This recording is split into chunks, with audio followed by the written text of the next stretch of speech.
Jackie, Tim and Joel. On Nova. Now, you know, sometimes I was thinking this the other day, guys. Barack Obama's playlists are really big. Oh, yeah. Oh, yeah, they go nuts every Yeah, year. it's Yeah. like it's a big thing. It's like Oprah's book club when she endorses a book. Yeah. If Barack Obama endorses a song, Well, this is what I'm You're a thinking star. for our very own Anthony Albanese, who's with us now. Do you have your own like, Prime Minister. Obama-style Hello, playlist? Well, I do have Spotify lists. do you? And yeah, of course I do. And I have DJ'd for the Community Cup for Reclink a few times. Okay. I've played some various gigs at the Corner Hotel in Richmond was the biggest. Oh, what a good bit of, great Oh, venue. right. good bit of fun, and I had Dan Sultan and Tim Rogers and from UMI and various people helping us out. You know, a bit of backup singing, all of that. You love this, Albo. I actually I made Ricky come with me on Anzac Day to the yeah, Hawks. you really twisted my arm. Hawks Leisure Centre in Sydney, and we went and saw Tim good, Rogers isn't play. It was so much fun. Tim Rogers was there and he was playing and he was amazing. And then he was at the bar ordering drinks and I was like, what is happening? Yeah. Well, he's an old Newtonian. Tim Rogers used to hang out at the Carlisle Castle there, a great little pub in the back street. Don't tell too many people about our pub, please. Otherwise, Sorry about that. No, the inner west, you know, there's a few decent watering holes, and Hawks Brewery, it was great. I actually went there to the Chinese restaurant there the Lucky The Prawn. Lucky Sundays Prawn? ago. Yeah.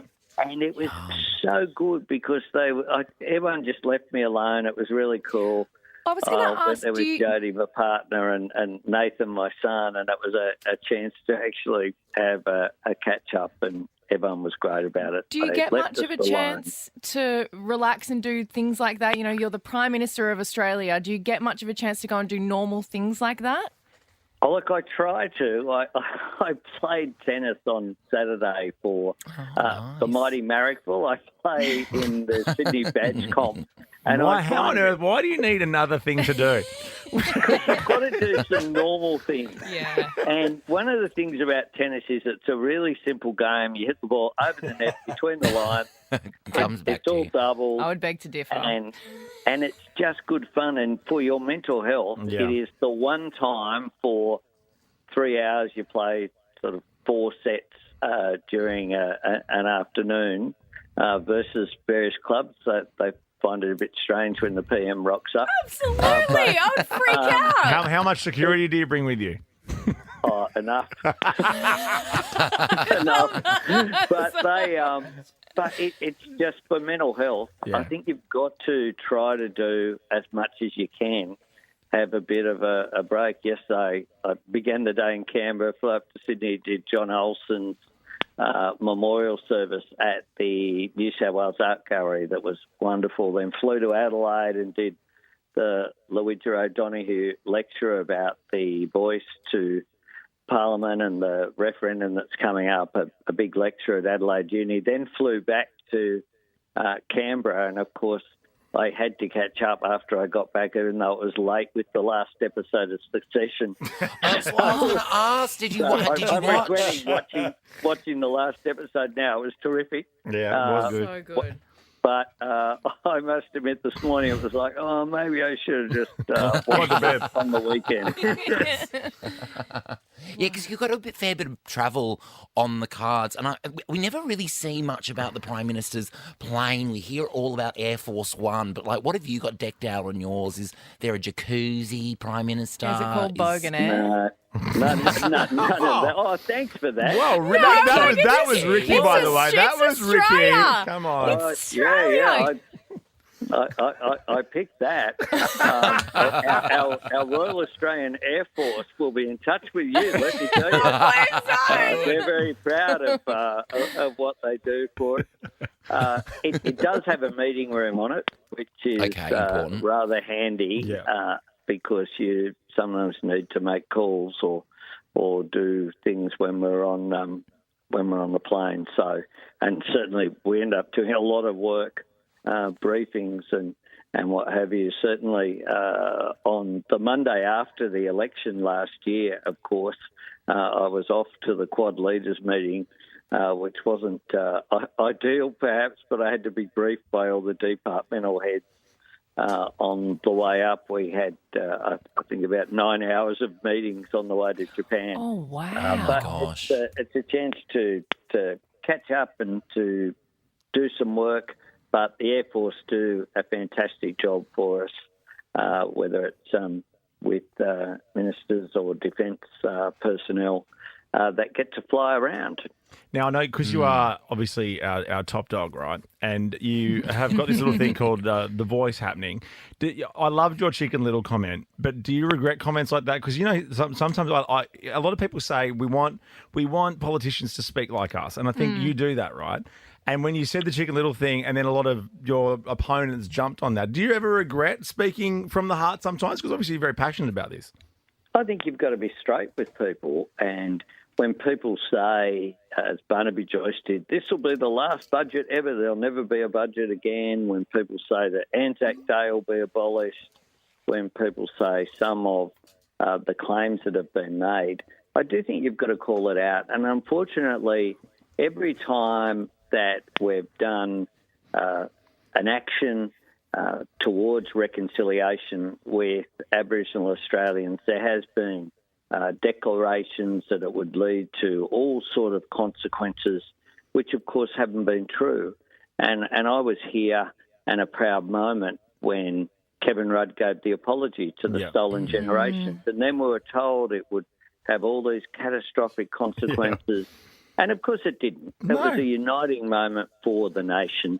And so will recognising Aboriginal Australians in our nation's constitution and just giving a body which will be able to give advice. It doesn't change the structure of Parliament. It won't have an impact on most people's lives directly at all. Yeah. But it just might make a difference for some of the most disadvantaged people. And that's why I really think that Australia has this opportunity. I respect the fact that some people will come to a different conclusion. That's their right to in a democracy. But it would be good if we kept the debate on a realistic plane and not jump at shadows. And unfortunately, some of the things that have been said, I remember when the Mabo decision happened, which basically just acknowledged that there were people here prior to 1788 and that the doctrine called terra nullius, basically that it was a vacant land, that got eliminated. There was talk then that people's backyards would be taken and reparations and everyone would lose their homes. And, of course, that was nonsense. But isn't this just what people love to do? And especially lots of people in politics do this. They love to catastrophize things and sensationalize things just for the sake of it. Mm. Yeah, I think that when they say some of those things, it does have to be called out for what it is. You can have different views about constitutional recognition. If you happen to view that they shouldn't be, well, so be it. It's your right to do that. But it would be good if we had a debate based upon facts. And this is a really simple and gracious request that's been made by Indigenous people themselves who met, of course, at Uluru back in 2017. And it's essentially in line with the fair go. If you're going to have a policy that will impact on people, in this case, Australia's First Peoples, then consulting them is a good idea because you'll get better outcomes. Absolutely. And that's just common sense. And I really hope that Australians do vote yes because we'll be a stronger, more united nation if we do so. Every other advanced country, such as Canada or New Zealand, countries that were the subject of colonisation, recognised their First Peoples in their constitution. In New Zealand, they did it in the 19th century. In Canada, they did it last century. It is time that we did that, and it'll be more respectful, just as when a footy game begins or other events begin, you have the acknowledgement of country, and it brings people together. And that's why I'm so pleased that every sporting organisation is supporting The Voice, the business community, the trade union movement, faith groups, all supporting The Voice to Parliament. And I certainly hope that people vote yes in the referendum at the end of the year. It's just common sense. Now, And speaking don't of, listen to some of the wild stuff, because I remember during the marriage equality plebiscite, which I was heavily invested in, Prime Minister. Same, Bo. People were like, "Oh, the moon will turn rainbow," and I thought, I didn't know we had that sort of power. Well, straight people's marriages were all going to be worth less. And of course, Come on, guys. yeah, come on, join the club, get divorced like all of us. It's like, let's just do it. Everyone can equally be miserable if they like. Hey, but we've got to let you go. But just very quickly, speaking of sport, you're a huge Rabbitohs fan. But tomorrow night, is it hard for the Prime Minister to pick a state? Because it's one thing for you to pick a team, but can you pick a state? No, I of course bleed red and green, but tomorrow night I will be going for the Blues, of course. Sorry, Nova 106.9. Damn. Sorry about that. But you've got to back your state. Of course you You've do. got to Of be course you do. upfront about it. And the great thing about State of Origin, I get very depressed, I've got to say, when South lose on Friday night. It's always bad because it ruins your whole weekend if they don't have a win.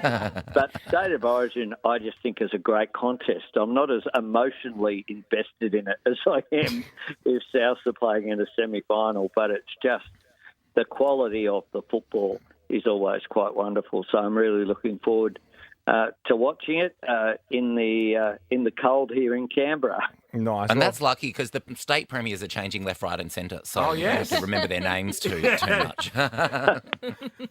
Good on you, Albo. Thank you very much for chatting to us, mate, as always. So nice to talk to you. Thanks, guys. Terrific. Thanks, Prime Minister. There you go. This is for you, Albo, and for the Blues supporters. Go, Blues. Ricky Lee, Tim and Joel. On Nova.